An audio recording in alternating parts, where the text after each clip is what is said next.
নমস্কার, আপনাদের সবাইকে স্বাগত। খুব ভালো খবর সামনে এসেছে। তামিলনাড়ুর সেলুরে তরঙ্গ শক্তি অনুশীলনের সময় ডিআরডিও আন্তর্জাতিক প্রতিরক্ষা বিমান চলাচল প্রদর্শনী IDAX 2024-এর 40টি দেশীয়ভাবে উন্নত সিস্টেম এবং প্রযুক্তি প্রদর্শন করেছে। ভারতের প্রথম 5.5 প্রজন্মের স্টিলথ বিমানের বিষয়ে অ্যাডভান্স মিডিয়াম কম্ব্যাট এয়ারক্রাফট বা AMCA defence research and development organisation এবং চেয়ারম্যান ডাক্তার সমীর ভি কামাত বলেছেন যে ভারতের প্রথম 5.5 প্রজন্মের স্টিলথ বিমান 2035 সালের মধ্যে অন্তর্ভুক্ত হবে। তিনি আরও বলেছেন যে স্টিলথ বিমান তৈরি করার জন্য খুব কম দেশের মধ্যে ভারতীয় রয়েছে।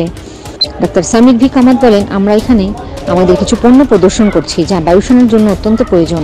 আমরা আশাবাদী এই পণ্যগুলি পরিষেবার অন্তর্ভুক্ত হবে এবং আমাদের দেশ খুব শীঘ্রই স্বনির্ভর হয়ে উঠবে। 5.5 জেনারেশন অ্যামকা ফাইটার একটি স্টিলথ বিমান। আমরা উন্নয়ন প্রক্রিয়া শুরু করেছি এবং ডিজাইন সম্পন্ন। আমরা আশা করি 2034 সালের মধ্যে উন্নয়নের পরীক্ষাগুলি সম্পন্ন করব এবং এটি 2035 সালের মধ্যে অন্তর্ভুক্ত করা উচিত। ভারতে এমন কয়েকটি দেশের মধ্যে এটা হবে যারা একটি স্টিলথ বিমান তৈরি করতে সক্ষম হবে। এটি একটি গর্বের মুহূর্ত হবে যখন উন্নয়ন সম্পূর্ণ হবে। জয় হিন্দ, জয় জওয়ান, জয় কিষাণ।